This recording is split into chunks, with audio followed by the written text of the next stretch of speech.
So since I was here last, in '06, we discovered that global climate change is turning out to be a pretty serious issue, so we covered that fairly extensively in Skeptic magazine. We investigate all kinds of scientific and quasi-scientific controversies. But it turns out we don't really have to worry about any of this because the world's going to end in 2012. Another update, you will recall, I introduced you guys to the Quadro Tracker. It's like a water dowsing device. It's just a hollow piece of plastic with an antenna that swivels around, and you walk around and it points to things. Like if you're looking for marijuana in students' lockers, it'll like point right to somebody. Oh, sorry. This particular one that was given to me finds golf balls, especially if you're at a golf course and you check under enough bushes.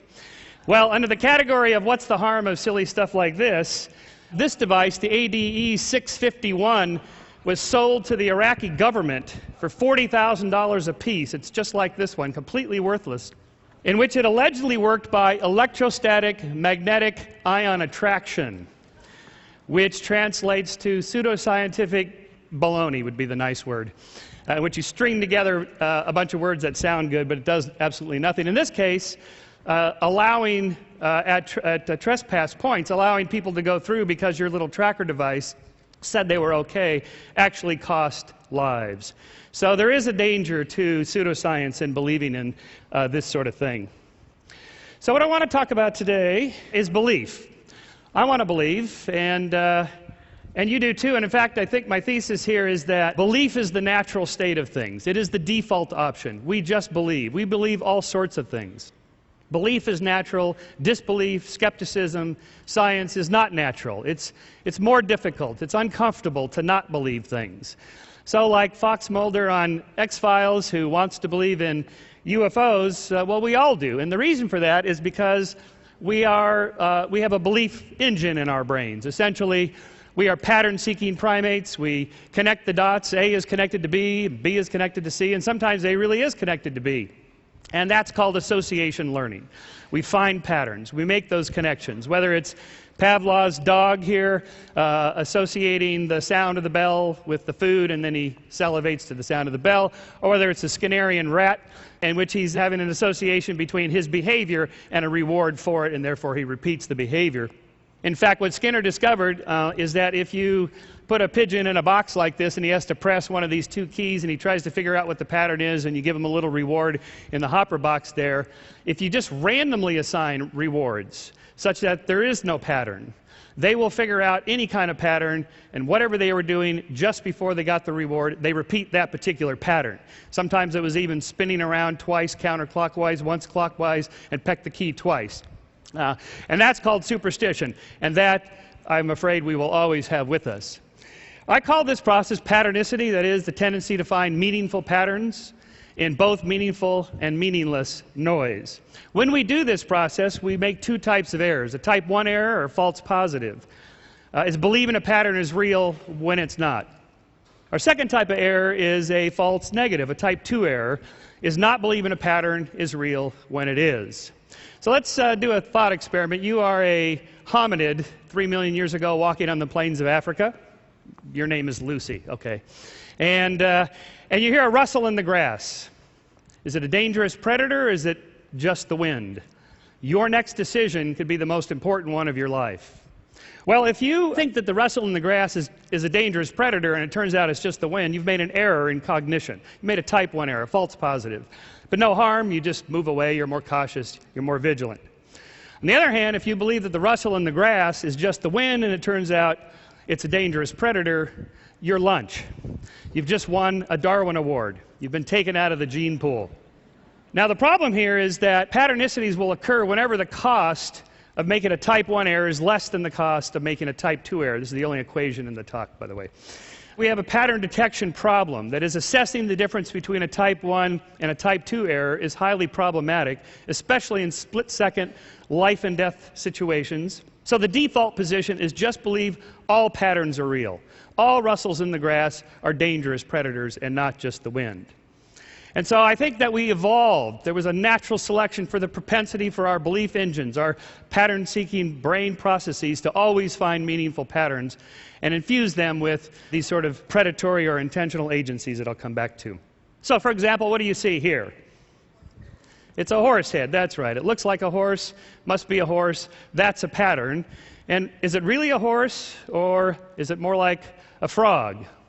See, our pattern detection device, which appears to be located in the anterior cingulate cortex, it's our little sort of detection device there, can be easily fooled, and this is the problem. For example, what do you see here? Yes, of course, it's a cow. Once I prime the brain, it's called cognitive priming. Once I prime the brain to see it, it pops back out again, even without the pattern that I've imposed on it. And what do you see here? Some people see a Dalmatian dog. Yes, there it is. And there's the prime. So when I go back, without the prime, your brain already has the model, so you can see it again. What do you see here? Planet Saturn. Yes, that's good. How about here? Just shout out anything you see. That's a good audience, Chris, because there's nothing in this. Well, allegedly there's nothing. This is an experiment done by Jennifer Whitson at UT Austin on corporate environments and whether uncertain feelings of uncertainty and out of control makes people see illusory patterns. That is, almost everybody sees the planet Saturn. People that are put in a condition of feeling out of control are more likely to see something in this, which is allegedly patternless. In other words, the propensity to feel these or find these patterns goes up when there's a lack of control. For example, baseball players are notoriously superstitious when they're batting, but not so much when they're fielding. Because fielders are successful 90 to 95% of the time. The best batters fail 7 out of 10 times. So their superstitions, their patternicities, are all associated with feelings of lack of control and so forth. What do you see in this particular one here, in this field? Anybody see a object there? There actually is something here, but it's degraded. While you're thinking about that, this was an experiment done by Susan Blackmore, a psychologist in England, who showed subjects this degraded image and then ran a correlation between their scores on an ESP test, how much do they believe in the paranormal, supernatural, angels, and so forth. And those who scored high on the ESP scale tended to not only see more patterns in the degraded images, but incorrect patterns. Here is what you show subjects. The fish, it's degraded 20%, 50%, and then the one I showed you, 70%. A similar experiment was done by another British psychologist named Peter Bruegger, who found significantly more patterns, meaningful patterns, were perceived on the right hemisphere via the left visual field than the left hemisphere. So if you present subjects the images such that it's going to end up on the right hemisphere instead of the left, then they're more likely to see patterns than if you put it on the left hemisphere. Our right hemisphere appears to be where a lot of this patternicity occurs. So what we're trying to do is bore into the brain to see where all this happens. Bruegger and his colleague Christine Moore gave subjects L-DOPA. L-DOPA is a drug, as you know, given for treating Parkinson's disease, which is related to a decrease in dopamine. L-DOPA increases dopamine. An increase in dopamine caused subjects to see more patterns than those that did not receive the dopamine. So dopamine appears to be the drug associated with patternicity. In fact, neuroleptic drugs that are used to eliminate psychotic behavior, things like paranoia, delusions, and hallucinations, these are patternicities. They're incorrect patterns. They're false positives. They're type 1 errors.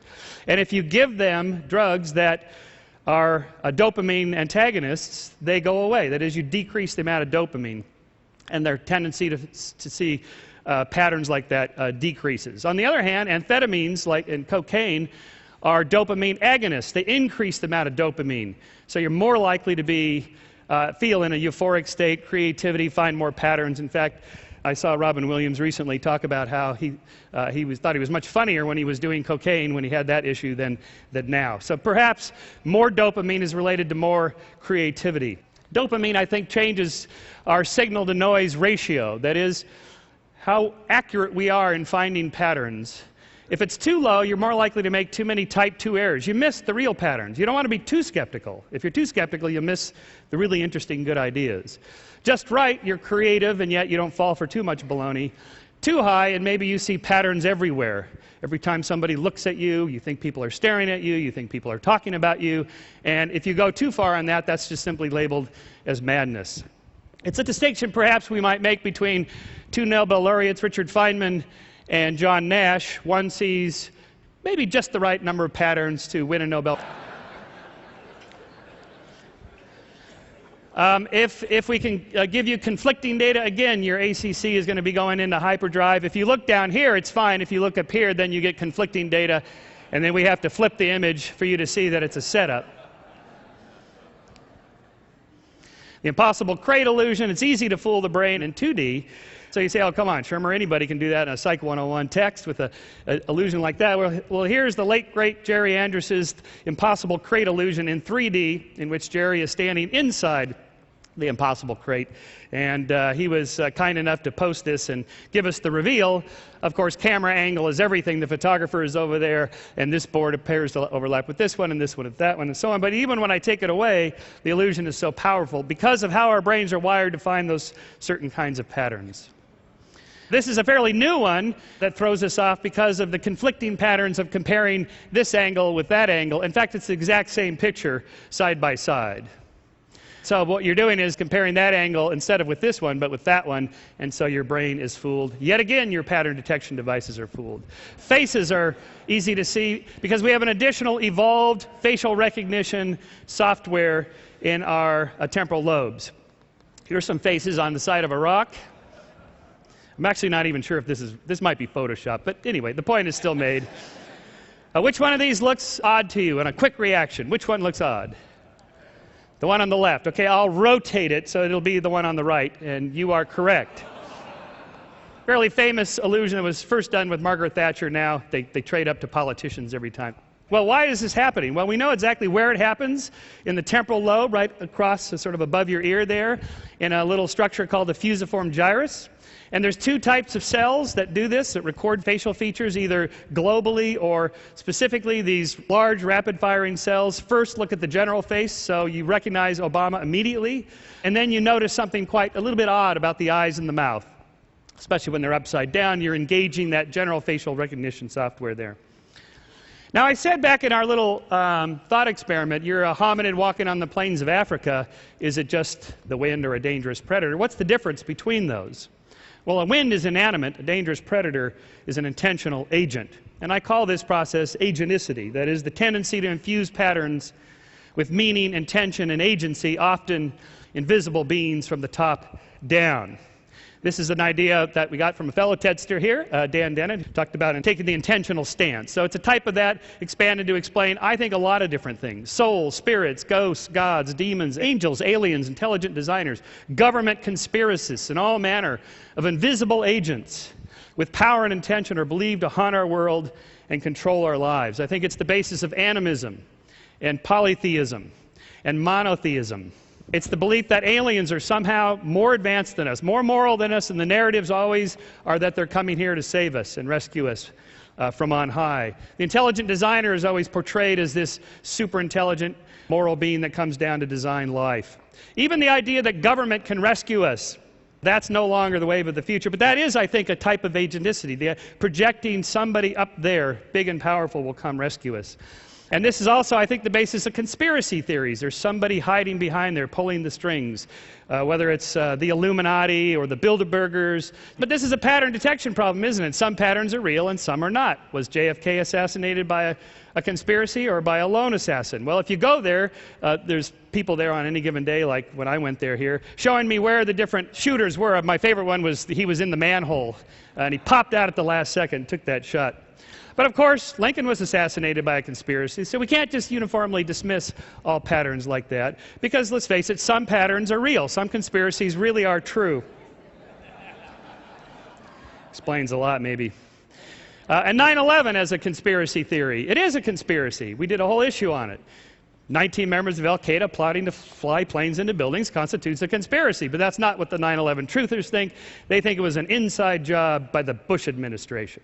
Well, that's a whole nother lecture, but you know how we know that 9/11 was not orchestrated by the Bush administration? Because it worked.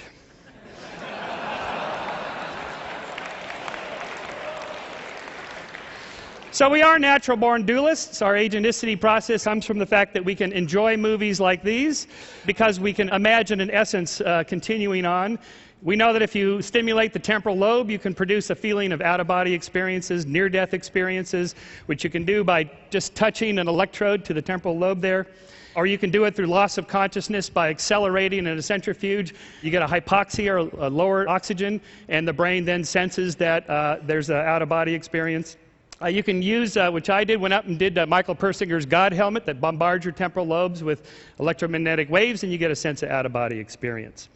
So I'm going to end here with a short video clip that sort of brings all this together. It's just a minute and a half. It ties together all this into the power of expectation and the power of belief. Go ahead and roll it. This is the venue they chose for their fake auditions for an advert for lip balm. We're hoping that we can use part of this in a national commercial, right? And this is a test on some lip balms that we have over here. And these are our models who are going to help us, Roger and Matt. And we have our own lip balm, and we have a leading brand. Would you have any problem kissing our models to test them? You wouldn't? No. You think that was fine? That would be fine. Okay. So that this is a blind test, I'm going to ask you to go ahead and put a blindfold on. Okay, now can you see anything? No. Hold up so you can't even see down. Okay. It's completely blind now, right? Yes. Okay. Now what I'm going to be looking for in this test is how soft it makes the lips, okay, the texture, right, and maybe if you can discern any flavor or not. Okay. Have you ever done a kissing test before? Are you excited? Take one step in. Okay, now I'm going to ask you to pucker up big, and lean in just a little bit, okay? Okay. All right.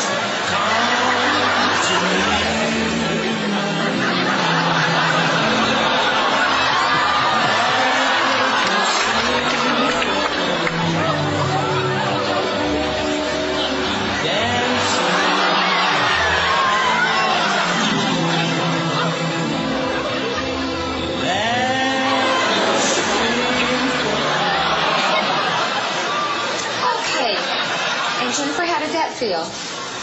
Good.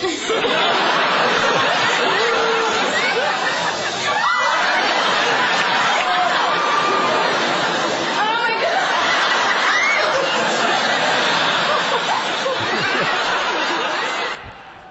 Thank you very much. Thank you. Thanks. Thanks.